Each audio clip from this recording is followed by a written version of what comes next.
ॐ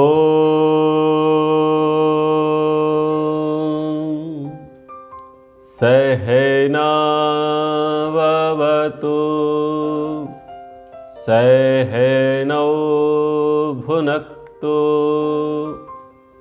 सह वीर्यं करवावहै तेजस्विनावधीतमस्तु मा विद्विषावहै।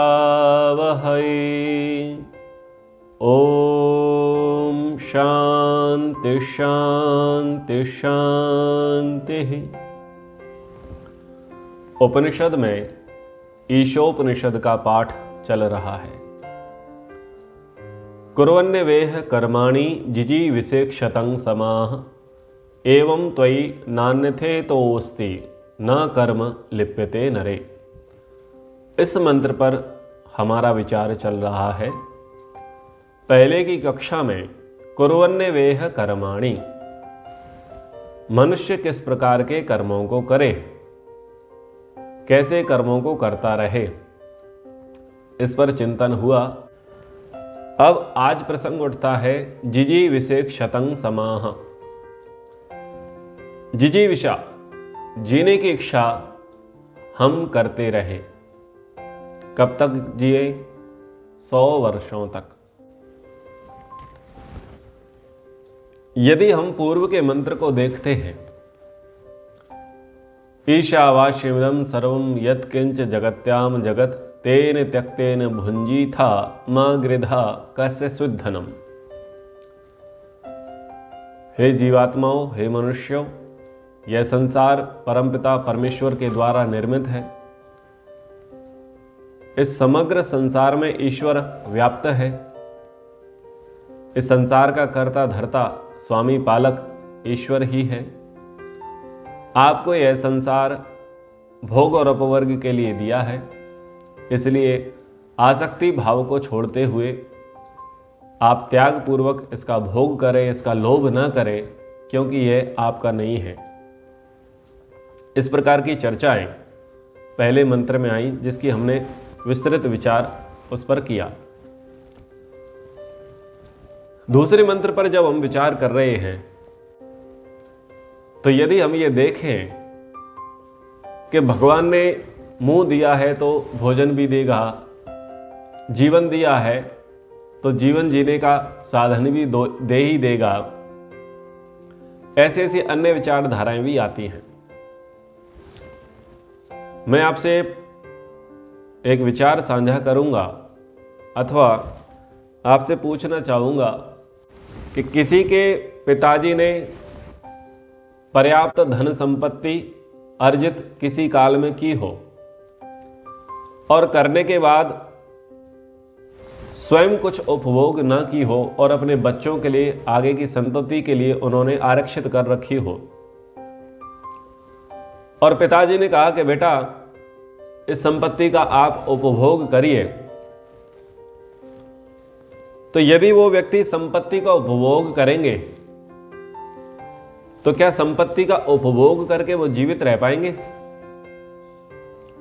मेरे कहने का तात्पर्य यह है कि वो संपत्ति का उपभोग करेंगे, लेकिन जीने की इच्छा उनके अंदर से समाप्त हो जाएगी। क्यों? क्योंकि भोगते भोगते वो थक जाएंगे और भोग करके वो क्या कहेंगे अंत में? बहुत भोग लिया, बहुत देख लिया, अब और कुछ भोगना और कुछ करना शेष नहीं रहा। ये भाव उनके अंदर आ जाते हैं। आप अखबार पढ़ते हैं, समाचार पत्रों को देखते हैं, आपको कई ऐसे प्रसंग मिलेंगे सुनने के लिए कि व्यक्ति बहुत धनाढ्य था, बहुत धन से संपन्न था, उसने पर्याप्त भोग भोगे और अल्पायु में पर्याप्त भोगों को भोगने के पश्चात उसकी जीवन के प्रति नीरसता आ गई और अंत में जाकर के उसने सुसाइड कर ली। ऐसे कई केस विदेशों में होते हैं, भारत में भी होते हैं कि व्यक्ति अल्पायु में ही पर्याप्त भोगों को भोग लेते हैं, बहुत दुनिया को वो घूम लेते हैं और अंत में उनके लिए कुछ करने के लिए नया बचता नहीं है। तो जब नया नहीं बचता तो वो क्या करते हैं, प्राणांत स्वयं का हो जाता है, वो आत्महत्या कर बैठते हैं। ये क्या था, उनके अंदर जिजीविषा नहीं थी। ये उदाहरण मैं आपको दे रहा हूं और इस उदाहरण से आप भली भांति परिचित हैं। वेद में कितनी अच्छी बात कही कि कुर्वन्ने वेह कर्माणि जिजी विशेक्षतम समाह। परमात्मा ने यह संसार बना करके तो आपको दिया है, लेकिन इस संसार में आपको रहना कर्म करते हुए, और कर्म करते हुए ही आपको जीने की इच्छा रखनी है।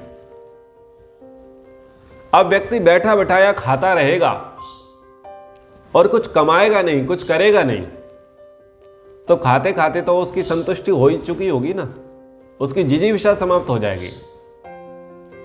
तो व्यक्ति की जिजीविषा समाप्त ना हो, जीने की इच्छा समाप्त ना हो, इसलिए व्यक्ति को कर्मशील रहना चाहिए। तो इसलिए पहले चरण में कहा कुर्वन्ने वेह कर्माणि, कर्म करते हुए ही जीने की इच्छा करें। लेकिन महानुभावों, हम ऐसा देखते हैं कि बहुत सारे लोग जीने के कर्म करते हैं और कर्म करते करते थक जाते हैं और क्या कहते हैं कि बहुत कर लिया।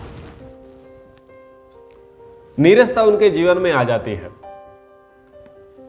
जब उनको विशेष उपलब्धि प्राप्त नहीं होती, विशेष संतुष्टि उनको नहीं होती, विशेष फल की प्राप्ति उन्हें नहीं होती, अथवा ये कहें कि वो जो कर्म है वो कर्म उनका पीछा नहीं छोड़ता।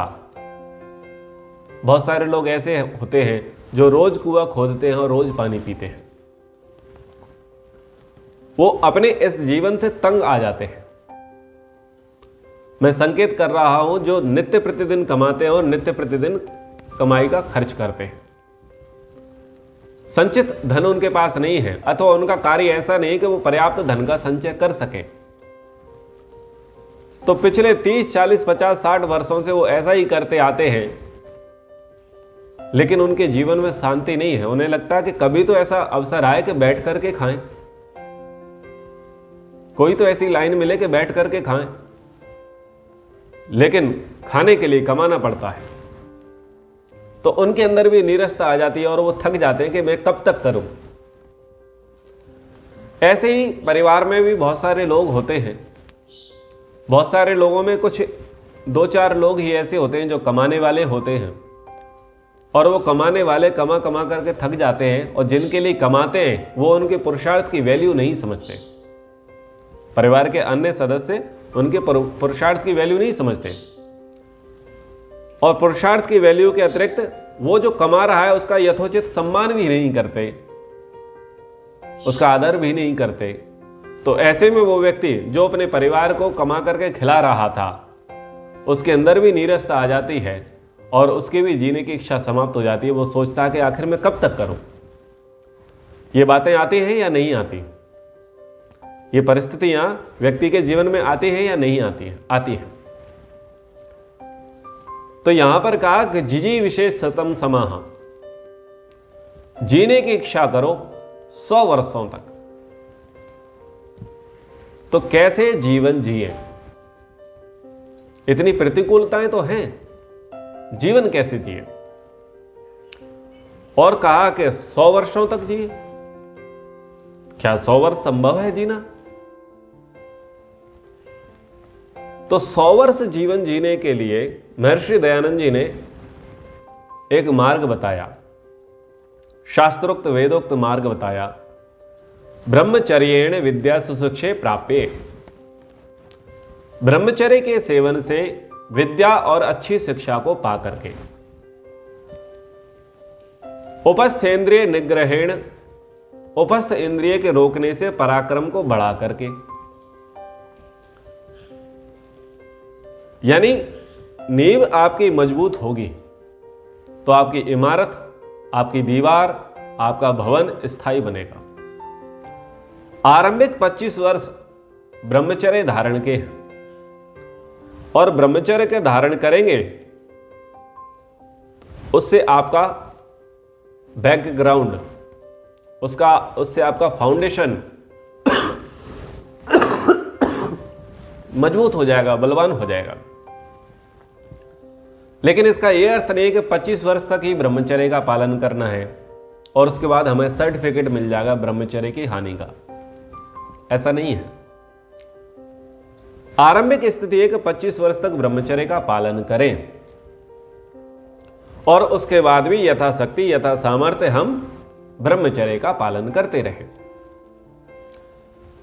लेकिन बात यह है कि क्या ब्रह्मचर्य का अर्थ केवल वीर्य रक्षा है?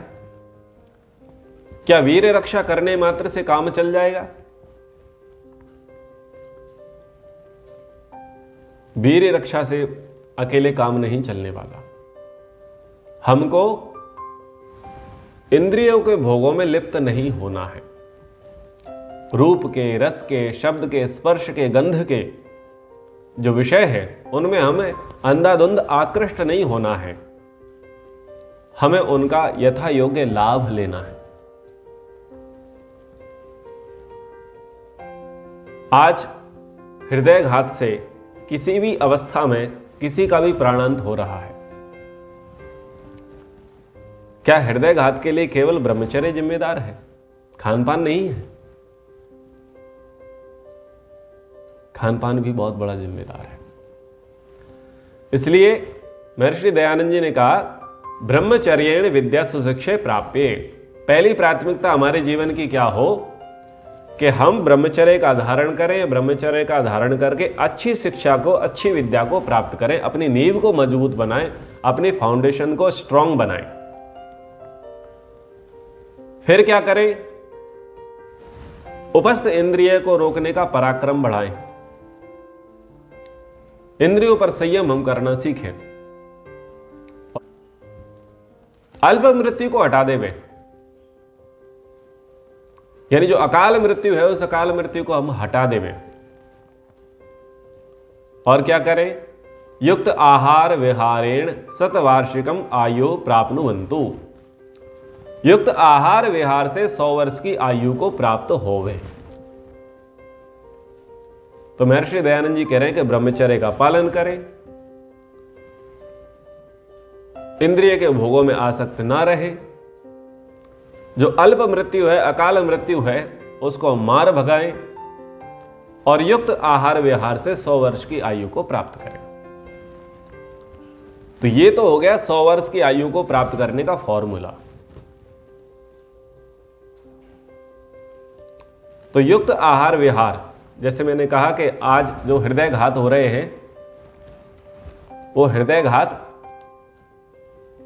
गलत दिनचर्या और गलत खानपान से है और उसके कारण कभी भी किसी का भी शांति पाठ हो जा रहा है, यानी हम अकाल मृत्यु को प्राप्त होते जा रहे हैं। आयुर्वेद में 101 प्रकार की मृत्युओं का वर्णन है। उसमें से केवल एक ही मृत्यु है जो स्वाभाविक है, बाकी 100 प्रकार की जो मृत्यु है वो अकाल मृत्यु है। अकाल मृत्यु यानी हमारी गलती से अथवा दूसरे की गलती से शरीर नष्ट हो जाना, शरीर से आत्मा का पृथक्करण हो जाना अकाल मृत्यु है। अब लोग बोलेंगे कि वेद तो कहता है 100 वर्ष तक जियो, इधर अकाल मृत्यु हो रही है,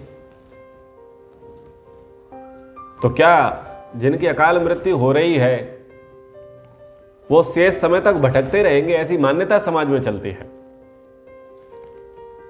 कि मान लीजिए मनुष्य की आयु निर्धारित 100 वर्ष रही और व्यक्ति 45 वर्ष की अवस्था में ही वो किसी कारण से चल बसा, तो लोगों की ऐसी मान्यता रहती है कि वो 55 वर्षों तक भटकेगा, उसकी आत्मा को शांति नहीं मिलेगी, क्योंकि 100 वर्ष की आयु होती है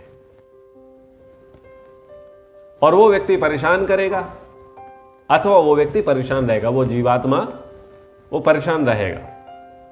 तो जब उसकी अवधि का समय है वो पूरा हो जाएगा तब जाकर उसको दूसरा जन्म मिलेगा। ऐसी मान्यताएं जन्म के संबंध में, अकाल मृत्यु के संबंध में समाज में व्याप्त है।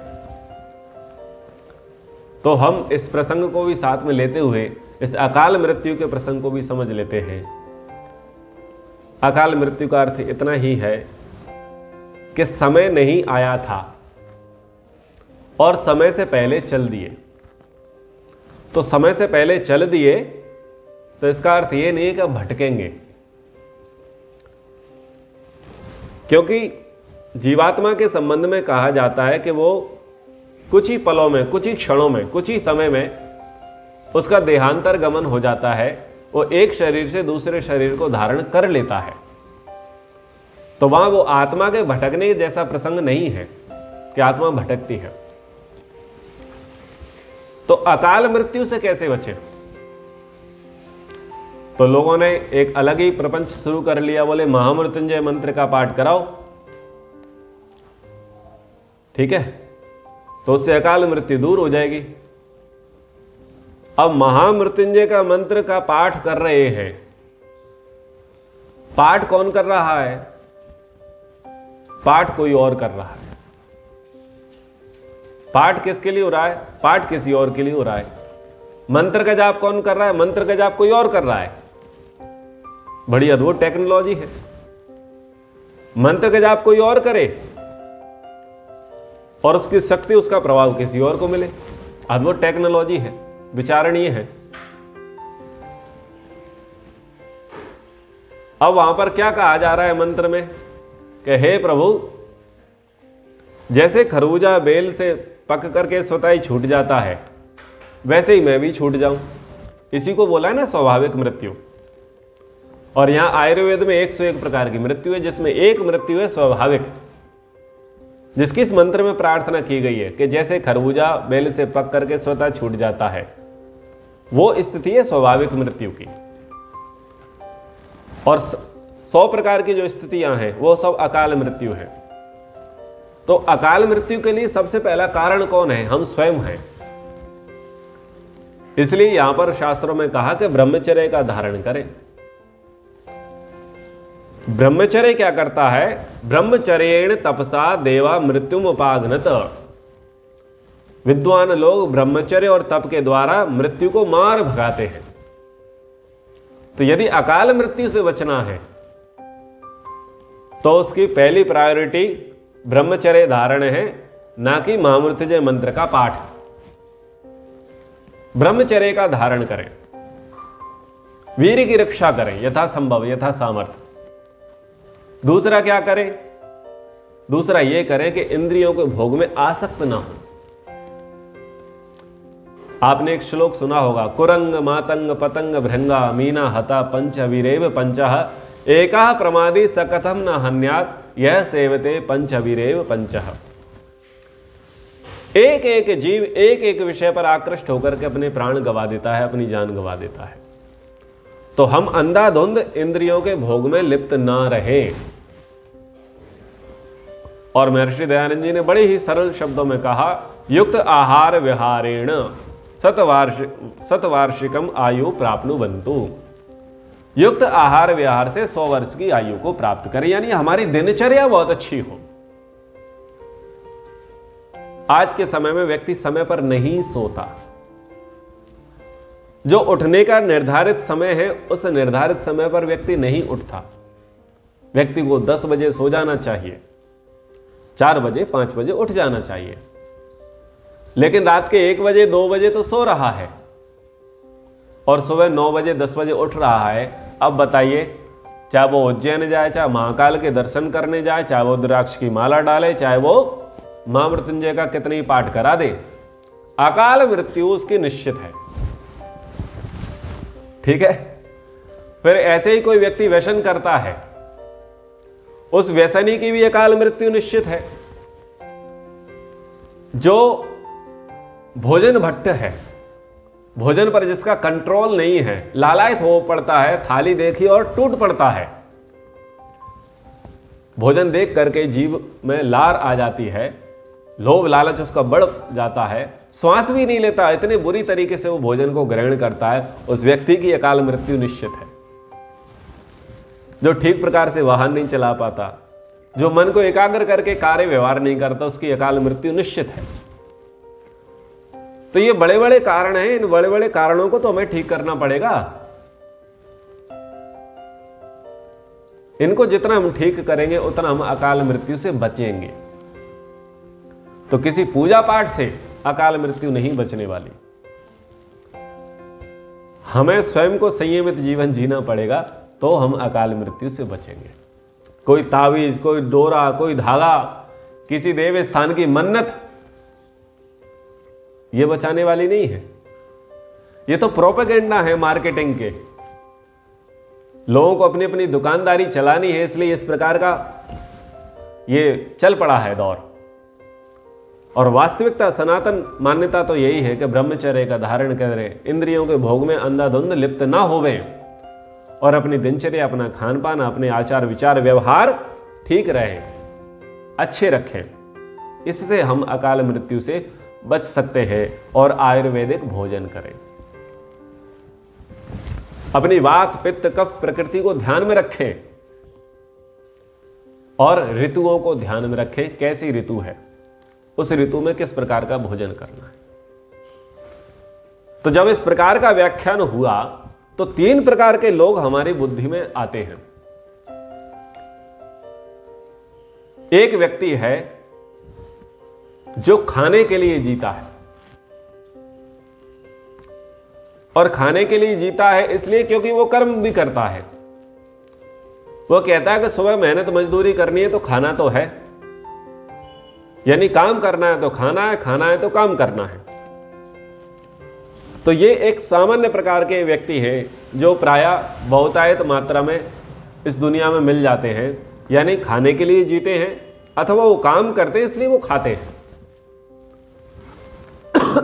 जितना ज्यादा मेहनत परिश्रम करते हैं उतना ज्यादा वो खाते हैं, और उनका पर्पस ही यही होता है कि भाई काम करना है इसलिए खाना है। तो ये एक प्रकार के व्यक्ति हैं। दूसरे प्रकार के व्यक्ति कौन है? जो बहुत सोच समझ करके खाते हैं, मात्रा के अनुसार खाते हैं, चिकित्सीय परामर्श के अनुसार खाते हैं, लेकिन सकामता से ओतप्रोत होकर के। कैसी सकामता? हमारा शरीर अच्छा दिखे, हम स्वस्थ रहे, हम 50 वर्ष में भी 30 वर्ष के लगे। क्या विचार है? बोले अच्छा दिखेंगे तो अच्छा बिकेंगे। बिकने के लिए वो इस प्रकार की दिनचर्या का पालन करते हैं। तो जितने भी बॉडी बिल्डर्स आपको दिखते हैं, योगा की क्लास में जाते हैं, जिम में जाते हैं और डाइट को फॉलो करते हैं, वो प्राय आपको ऐसे लोग मिलेंगे जो शरीर को बेचते हैं। शरीर को बेचने का अर्थ यह है कि वो उनकी जो फिटनेस है, उस फिटनेस से ही उनकी जीविका चलती है। जैसे कि जितने भी एक्ट्रेस हैं, नेता अभिनेता जितने भी लोग हैं, जितने भी एथलीट हैं, खिलाड़ी हैं, बोले फिट रहेंगे तभी काम मिलेगा और उसी के आधार पर धन मिलेगा। तो लोग जीवन पर ध्यान दे रहे हैं, खान पान पर ध्यान दे रहे हैं, अच्छी दिनचर्या पर भी ध्यान दे रहे हैं, लेकिन लक्ष्य क्या है? सकामता। अच्छा दिखेंगे तो अच्छा बिकेंगे। अब ऐसी विचारधाराएं पर्याप्त समाज में आ रही हैं और इस पर लोग पर्याप्त कार्य भी कर रहे हैं।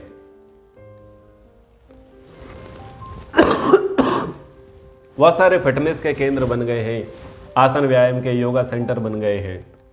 लोग फिट रहना चाहते हैं, जवान दिखना चाहते हैं, तभी उनको काम मिलेगा। पर यह स्थिति है सकामता के आधार। लेकिन मंत्र क्या कह रहा है? एवं त्वयि नान्य थे अस्ति न कर्म लिप्यते नरे। हमको कर्म तो करने हैं, लेकिन कर्म ऐसे नहीं करने हैं जो हमें ग्रसित कर ले, हमको जकड़ बैठे। हमें तो ऐसे कर्म करने हैं जो हमें जकड़े नहीं, पकड़े नहीं, जिनका कर्म का बंधन हमारे लिए ना बने। यानी हमें निष्काम कर्म करना है। तो वापस आ जाइए खान पान पर। अब तीसरे प्रकार के जो लोग होंगे, जो युक्त आहार विहार का पालन करेंगे, जो ब्रह्मचर्य का धारण करके विद्या और सुशिक्षा को प्राप्त करेंगे, जो समय पर सोएंगे, समय पर उठेंगे, जो वात पित्त का प्रकृति का ध्यान रखेंगे, ऋतुओं का ध्यान रखेंगे, आयुर्वेदिक परामर्श के अनुसार भोजन का ग्रहण करेंगे, यानी ये भी भोजन ग्रहण कर रहे थे और ये लोग फिटनेस वाले भी भोजन ग्रहण कर रहे थे, लेकिन भावना में अंतर है। एक सकामता के साथ कर रहे हैं, ये निष्कामता के साथ करेंगे। क्यों? बोले हमें इस शरीर से स्वार्थ है और शरीर से हमें क्या करना है? मोक्ष की प्राप्ति करनी है। शरीर माध्यम खलु धर्म साधनम। यदि धर्म कार्य करना है तो पहला सुख निरोगी काया, शरीर को स्वस्थ बनाए रखना है, शरीर को बलवान बनाए रखना है, शरीर को दीर्घजीवी बनाए रखना है, क्योंकि तभी हमारे पुरुषार्थ चतुष्टय की सिद्धि हो सकेगी।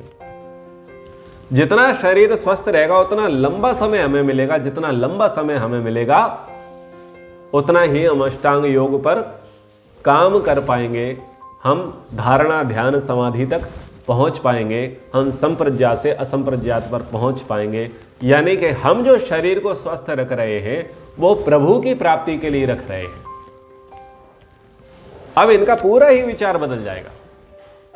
ये अंग प्रदर्शन नहीं करेंगे कि मेरे कितने एप्स बन गए हैं, मैं कैसा दिखता हूं। ये अंग प्रदर्शन नहीं करेंगे, ये शरीर को नहीं बेचेंगे। इनके शरीर पर एक अलग ही सुगंधी, एक अलग ही आभा मंडल इनका होगा, अलग ही तेज इनके मुखमंडल पर होगा, सत्व गुण का विशेष प्रभाव इन पर होगा। क्यों? क्योंकि ये जो शरीर को स्वस्थ बनाए रखे हैं इनका उद्देश्य प्रभु की प्राप्ति है, निष्काम कर्म करना इनको है, मोक्ष प्राप्ति इनको करना है। इसलिए ये जो भी कर्म करेंगे ये सकामता वाले नहीं होंगे। तो हमें कहां पर जाना है? हमें क्रमशः आगे बढ़ना है कि यदि हम जीने के लिए, खाने के लिए जी रहे हैं तो जीने के लिए खाना सीखें। यदि हमें कुछ विशेष पुरुषार्थ करना है, विशेष अचीवमेंट करनी है, विशेष उपलब्धि करनी है, सांसारिक सुख भोग भोगने हैं, तो हम उससे भी और आगे बढ़े और वीर्यवान बने। और यदि हम इस स्तर तक पहुंच गए हैं तो हम उससे भी और आगे बढ़े और हम निष्काम कर्म योगी बने। निष्काम कर्म को ध्यान में रखते हुए हम शरीर को शुद्ध रखें, शरीर को स्वस्थ रखें, शरीर को निरोगी बलवान बनाने का प्रयास करें। तो जिजी विषय क्षतम समा, इस प्रकार से हमें 100 वर्ष तक जीने की इच्छा करनी है। इस प्रकार से हमें अकाल मृत्यु से दूर हटना है। महानुभावों, व्यक्ति क्या करता है? प्रायः व्यक्ति गिव अप कर जाता है। एक शब्द आप सुनते होंगे, कट गई। व्यक्ति के जीवन में बहुत ही नीरसता आ जाती है। जब वो 40 वर्ष का, 50 वर्ष का, 60 वर्ष का, 70 वर्ष का हो जाता है,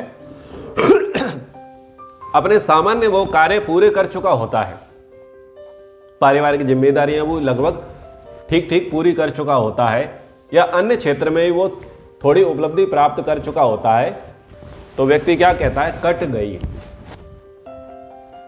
ये कट गई क्या है? गिव अप कर देना। यानी उसका लक्ष्य बहुत छोटा था, लक्ष्य छोटा था इसलिए वो कह रहा है कट गई। लक्ष्य किनके छोटे हैं? लक्ष्य उनके छोटे हैं जिनकी बुद्धि में केवल पति पत्नी, पद पैसा प्रतिष्ठा, पुत्र पुत्री ही रहते हैं। जिनकी बुद्धि में केवल ये रहते हैं उनके लक्ष्य सदैव छोटे रहेंगे। और दूसरे किन प्रकार के? जो विशेष कुछ नहीं करना चाहते, ना सुनना चाहते, ना समझना चाहते, वो कहते हैं कट गई। यदि उन्हें यह उपदेश दिया जाए कि समाज की स्थिति ठीक नहीं है, भारत की स्थिति ठीक नहीं है, हिंदुओं की, आर्यों की स्थिति ठीक नहीं है, मुसलमानों, ईसाइयों, विधर्मियों का आक्रमण बढ़ रहा है दिन प्रतिदिन और हमारी संख्या घटती जा रही है, हमारा प्रभाव घटता जा रहा है, हमारी संस्कृति पर कुठाराघात हो रहा है, जागो उठो कुछ करो, तो बोलते हैं कट गई। वो बोलते हैं कट गई। भाई हमने जितना जीवन जीना था जी लिया, अब तुम अपनी देख लो।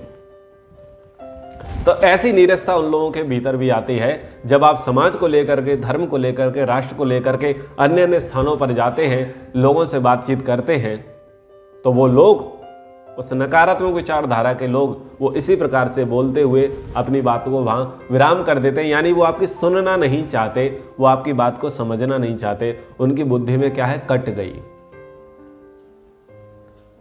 कट गई। एक और कट गई है रिटायरमेंट।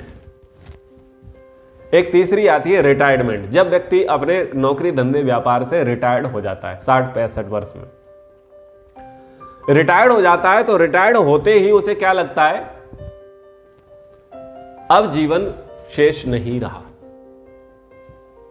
अब बैठे बैठे क्या करेंगे, बस जितनी समय तक हाथ पांव चल रहे हैं तब तक कुछ कर लेंगे।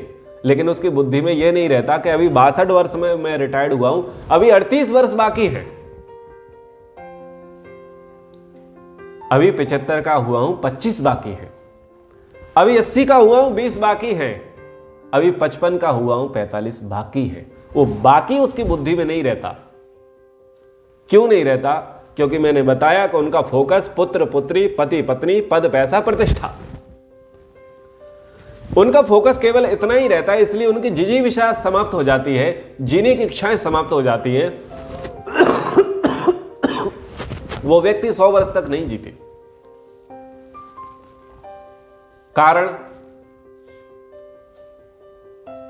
कारण बता दिया। लेकिन जिजीविषा कैसे बने? महानुभावों, आपको क्या ज्यादा आवश्यक लगता है, किसके बगैर आप जीवित रह सकते हैं? एक है अन्न, दूसरा है जल और तीसरा है वायु। यदि अन्न महीने भर नहीं मिले तब भी किसी किसी का जीवन रह जाता है, बच जाता है, व्यक्ति का प्राणांत नहीं होता। यदि 3 दिन 4 दिन पानी ना मिले तो तब भी व्यक्ति का जीवन बच जाता है, रह जाता है। लेकिन यदि 2 मिनट, 5 मिनट, 10 मिनट के लिए वायु ना मिले तो प्राण पखेरु हो जाते हैं, प्राण उड़ जाते हैं। सबका दृष्टिकोण क्या है? बोले पापी पेट का पापी पेट की बातें हैं। उनको सब मंगल फिल्म का डायलॉग ही याद आता है, हे भगवान, इस दुनिया में अगर तुझे इंसान बनाना है तो पेट मत बना, और पेट बनाता है तो भूख मत बना, और भूख बनाता है तो 2 वक्त की रोटी जरूर देना। लोगों को बस यही डायलॉग याद आता है। तो व्यक्ति क्या करता है, बस भोजन की चाह में घर से निकलता है कि शाम को भोजन करना है तो कुछ कमा करके आना है। यह दृष्टिकोण क्या करता है, व्यक्ति की जीने की इच्छा समाप्त कर देता है। कौन सी? 100 वर्ष तक जीने की इच्छा समाप्त कर देता है। पशु भी निकलता है, वो खाने के लिए निकलता है, और एक व्यक्ति भी हाथ में टिफिन लेकर के निकल रहा है, वो भी खाने के लिए ही, खाना खाने के लिए और खाना खिलाने के लिए निकल रहा है। और एक उसकी लिमिट होती है कि उसका सामर्थ्य होता है, फिर वो जाकर के गिव अप कर जाता है। लेकिन हम वायु पर ध्यान नहीं देते। भोजन नहीं मिलेगा तब भी जीवन चलेगा, लेकिन वायु नहीं मिलेगी तो जीवन नहीं चलेगा। तो वायु से क्या प्रेरणा मिल रही है कि वायु से सब प्राणियों के प्राण चल रहे हैं, इसलिए वायु बनी रहे, उस पर ध्यान नहीं है, उस पर ध्यान जाना चाहिए। प्राण वायु सबको मिलती रहे। और प्राण वायु कैसे मिलेगी? जब आप परोपकार का काम करोगे। परोपकार का कार्य, वृक्ष लगाना, हवन करना, ये 2 काम है परोपकार के। क्या वृक्ष लगाओगे और हवन करोगे तो प्राण वायु आपको मिलेगी और आपके पड़ोसी को भी मिलेगी, और उसको भी मिलेगी जिसको आप नहीं जानते, जिससे आपका संबंध नहीं है।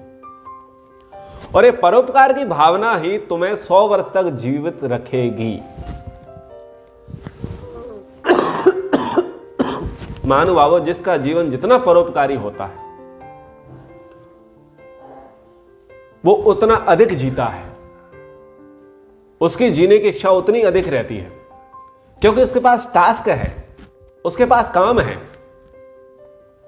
और ऐसे ही लोग कहते हैं, यदा यदा ही धर्मस्य ग्लानिर्भवति भारत, अभ्युत्थानम धर्म से तदात्मानम सृजा में हम परित्राणाय साधूनाम विनाशाय च दुष्कृताम धर्म संस्थापनार्थाय संभवामि युगे युगे। इसी विचारधारा को लेकर के क्रांतिकारियों ने फांसी के फंदे चूम लिए खुशी खुशी। बोले जब भी जन्मूं मैं भारत की आजादी के लिए काम करूंगा। जितने भी क्रांतिकारी हुए, वीर महापुरुष हुए, समाज सुधारक हुए, प्रचारक हुए, वो आज भी हमारे दिलों में जीते हैं। और वो स्वयं भी अपने समय में बहुत लंबा समय जिए थे, क्योंकि उनके दिमाग में, उनके मस्तिष्क में परोपकार की भावना है। और महानुभावों, जो परोपकार का कार्य करता है उसको बहुत शुभकामनाएं मिलती हैं, उसको बहुत प्रेरणाएं मिलती हैं। लोग चाहते नहीं है कि वो व्यक्ति हमारे सामने से चला जाए, उसका भी एक अपना प्रभाव होता है। जो परोपकार के लिए जीता है उसको लोग दुआएं देते हैं, आशीर्वाद देते हैं, शुभकामनाएं देते हैं, सहयोग देते हैं, समर्पण देते हैं, उसके लिए अच्छी अच्छी प्रार्थनाएं करते हैं कि ये चिरंजीवी हो, दीर्घजीवी हो। तो परोपकारी को सब चाहते हैं, परोपकार को अन्य लोग भी चाहते हैं। जो स्वयं जीवन में परोपकारी होता है उसको भी मृत्यु उससे दूर भागती है। तो जिजी विशेषतम समा 100 वर्ष तक जीना है तो पुत्र पुत्री, पति पत्नी, पद पैसा, प्रतिष्ठा, ये भाव आपको 100 वर्ष तक नहीं जीवित रखेगा। परोपकार की भावना आपको 100 वर्ष तक जीवित रखेगी। एकाकी जीवन कभी व्यक्ति को 100 वर्ष की आयु नहीं देने वाला। क्या आप अकेले 1 महीने तक जड़ वस्तुओं के साथ रह सकते हैं? नहीं रह सकते, क्योंकि जड़ वस्तुएं आपको कितना बोध कराएंगे, क्योंकि उनका सामर्थ्य उतना ही है। आप किसके साथ रहना पसंद करेंगे? चेतन के साथ। चेतन के साथ क्यों? क्योंकि उनके अंदर बुद्धि है, विवेक है, ज्ञान है, और ज्ञान आपको प्रिय लगता है। आप नित्य कुछ ना कुछ जानना चाहते हैं। वो जो जानने का जो भाव है वो वही जिजीविषा है, वही जीने की इच्छा है। जो व्यक्ति कुछ जानना ही नहीं चाहता, जो कुछ ज्ञान अर्जन करना ही नहीं चाहता, जो बुद्धि को बढ़ाना ही नहीं चाहता, अगर ऐसे लोग 100 वर्ष प्राप्त कर भी लें तो उनकी उस आयु की कोई वैल्यू नहीं है। इसलिए पहले परोपकार की भावना, दूसरी ज्ञान प्राप्ति की भावना, ये क्या करती है? ये आपको 100 वर्ष तक जीवन जीने की प्रेरणा देती है। आप जितना साहित्य पढ़ोगे, आप जितना सत्संग करोगे, जितने लोगों से मिलोगे, उतनी आपकी बुद्धि शुद्ध होती चली जाएगी, परिष्कृत होती चली जाएगी, आपको नया ज्ञान विज्ञान मिलता चला जाएगा, और वो खोजी प्रकृति आपकी बन जाएगी। और खोजी प्रकृति क्या करेगी? Never give up. वो आपको गिरने नहीं देगी, वो आपको हार नहीं मानने देगी, वो आपको जीने के लिए दृढ़ संकल्पित बनाए रखेगी, वो आपको मजबूत बनाए रखेगी। तो हमें कुर्वन्ने वेह कर्माणि जिजी विशेषतम समा, ऐसे कर्म करते हुए 100 वर्ष जीना है जो कर्म हमारे परोपकारी हो। परोपकारी कर्म करना है, उसी से हम 100 वर्ष तक जिएंगे। वेद में मनुष्यों की आयु ईश्वर ने बता दी कि कम से कम आप लोगों की आयु 100 वर्ष है अनुमानित। एवं जीवेभ्या परिधि दधामि मेषाम नुगाद परो अर्थमेतम सतम जीवंतु शरदा पुरु चिरंतम मृत्यु ददताम पर्वतेन। वेद कहता है कि मैं मनुष्यों की आयु की परिधि निश्चित करता हूं कि सभी मनुष्य 100 वर्ष और उससे अधिक जिए। कोई भी मनुष्य 100 वर्ष से पूर्व ना मरे। यदि 100 वर्ष से पूर्व मृत्यु आ जाए तो उसे पुरुषार्थ के द्वारा मार भगाओ, और एक बार मृत्यु को ललकार करके कह दो, परम मृत्यु अनुपरे ही, हे मृत्यु तुम मुझसे दूर भाग जा। तो वेद कह रहा है जीवेम शरदा शतम, हम 100 शरद ऋतुओं तक जिए। भूयश्च शरदा शतात, 100 वर्ष से भी अधिक जिए। तो जीने का भाव हमारे अंदर होना चाहिए। तो हम इस संसार में 100 वर्ष तक निर्माणात्मक ही कर्म करें, विध्वंसात्मक कर्म ना करें। जीवन में प्रतिदिन कुछ न कुछ कर्म करो जिससे व्यक्तिगत जीवन का निर्माण हो, परिवार का उत्थान हो, समाज का उत्थान हो, राष्ट्र का गौरव बढ़े। ध्वंसात्मक कार्य जो है वो अपनी, परिवार की, समाज की, राष्ट्र की, विश्व की हानि पहुंचाने वाले हैं। इसलिए ऐसे कर्मों को हमें नहीं करना चाहिए। और महानुभावों, जैसे कहा कि पुत्र पुत्री, पति पत्नी, पद पैसा, प्रतिष्ठा, धन सबको प्यारा है, तो ठीक है, शोभायुक्त कर्म करो, लक्ष्मी धन से संपन्न बनो। वेद कहता है दीनहीन और दुखी जीवन व्यतीत मत करो। वेद कहता है अदीना श्याम सरदा सतम, दीनहीन मत रहो, आत्मनिर्भर बनो, पुरुषार्थी बनो, कर्मशील बनो, खूब धन कमाओ। धन जीवन जीने के लिए आवश्यक है, लेकिन एक शर्त है कि ईमानदारी से कमाओ, दूसरों का शोषण मत करो। जो इस प्रकार से वेद की आज्ञा मानता है, वो वेद भक्त अपने गाढ़े पसीने की कमाई खाता है। यानी जो धन है वो हमारा ही शोषण करने वाला ना हो, ऐसे धन से हम दूर रहें। वेद में प्रार्थना भी की जाती है धन के संबंध में कि हे प्रभु, जो लक्ष्मी, जो धन, जो संपत्ति हमें दुराचार की ओर लेके जाने वाली हो, जो धन निर्दय होकर मुझसे ऐसे चिपटा हुआ हो जैसे अमरवेल वृक्ष से चिपटी रहती है, उसे तू सुखा डाल।